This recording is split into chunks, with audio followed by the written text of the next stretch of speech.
Assalamualaikum warahmatullahi wabarakatuh. Perkenalkan, nama saya Fadlur Rahman Puasa dengan NIM 230244147. Pada kesempatan kali ini saya akan membedah diagram UML pada sistem informasi jurnal berbasis Unified Process. Fokus pembahasan hanya pada setiap diagram yang digunakan. Nah, dimulai dari activity diagram. Diagram ini menggambarkan alur proses bisnis secara keseluruhan dalam sistem jurnal. Proses dimulai dari registrasi user, kemudian author melakukan submit artikel. Setelah itu administrator menerima artikel dan mendistribusikannya ke reviewer sesuai bidang. Selanjutnya reviewer akan melakukan proses review pada titik keputusan. Jika artikel belum layak, maka akan masuk ke proses revisi oleh author. Jika sudah layak, artikel akan masuk ke tahap editing oleh administrator, kemudian dilanjutkan ke proses publikasi. Nah, setelah itu diagram ini juga penting karena memperlihatkan alur kerja end-to-end, termasuk percepatan keputusan, decision, dan pengulangan proses revisi. Selanjutnya ada use case diagram. Diagram ini menunjukkan interaksi antara aktor dan sistem. Terdapat 4 aktor utama, yaitu author, reviewer, administrator, dan reader. Setiap aktor memiliki peran berbeda. Kalau author melakukan submit artikel, reviewer melakukan review artikel, administrator mengelola distribusi dan publikasi. Lalu ada reader yang memiliki peran untuk mengunduh atau membuktikan artikel. Use case seperti submit paper, review paper, publish paper, dan download paper mempresentasikan fungsi utama sistem. Relasi include menunjukkan proses yang selalu dijalankan bersama, sedangkan extend menunjukkan fitur tambahan yang bersifat opsional. Kelas. Lalu selanjutnya ada kelas diagram model. Diagram ini adalah pengembangan dari kelas diagram domain menjadi lebih detail. Setiap kelas sudah memiliki atribut, metode. Atribut seperti ID, email, title, dan lain-lain. Kalau metode atau operasi, insert, update, delete, find. Selain itu terdapat interface iModel yang standar operasi untuk semua kelas yang menunjukkan penerapan konsep OOP dan abstraction. Relasi antar kelas juga lebih jelas dan menggambarkan struktur database serta logika sistem secara implementatif. Selanjutnya ada sequence diagram. Diagram ini menggambarkan alur interaksi antar objek berdasarkan waktu atau sequence, khususnya pada proses registrasi.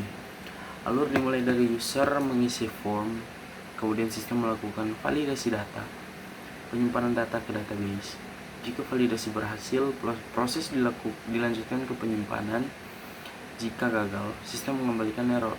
Diagram ini membantu memahami urutan eksekusi proses secara kronologis.